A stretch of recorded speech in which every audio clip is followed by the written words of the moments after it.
Du sport à présent, les pratiquants africains de l'art martial de Wadoryu sont désormais organisés en confédération.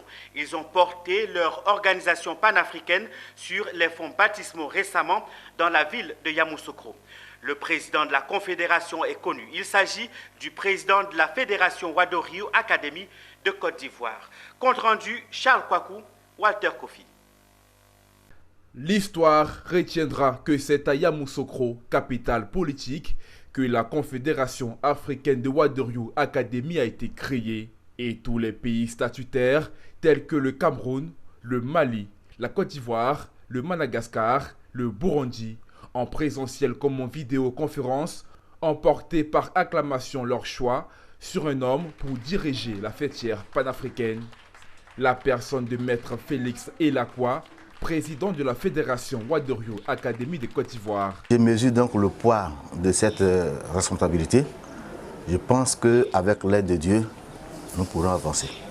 Je dis donc merci à tous les pays africains qui sont donc venus participer donc à cet atelier. Merci pour la confiance que ces pays donc placent à ma modeste personne.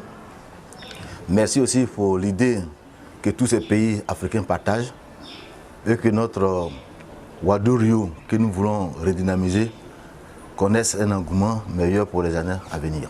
En élisant ce premier président, les pays statutaires des règlements intérieurs de cette confédération veulent changer leurs connaissances, partager leur manière de vivre pour que les jeunes qui pratiquent ce sport puissent s'imprégner de l'idée de paix pour éviter le désordre et ainsi organiser des compétitions africaines et pourquoi pas mondiales. Après 3 jours d'assises, de discussions et d'échanges, un bébé est né. Le bébé s'appelle la Confédération africaine de Wadoryu.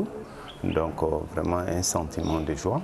Et j'espère qu'on peut aller avec ça, tout le monde, tous les Wadokai se retrouvent là-dedans. C'est un rêve qui se réalise.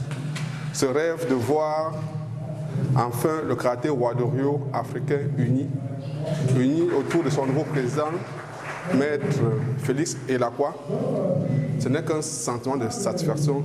Cette confédération est la bienvenue parce que nous devons faire promouvoir le Wadoryu au sein de toute l'Afrique et même au monde entier. Et j'invite toutes les femmes à rejoindre l'Académie Wadoryu pour que tout le monde soit au même niveau des stades.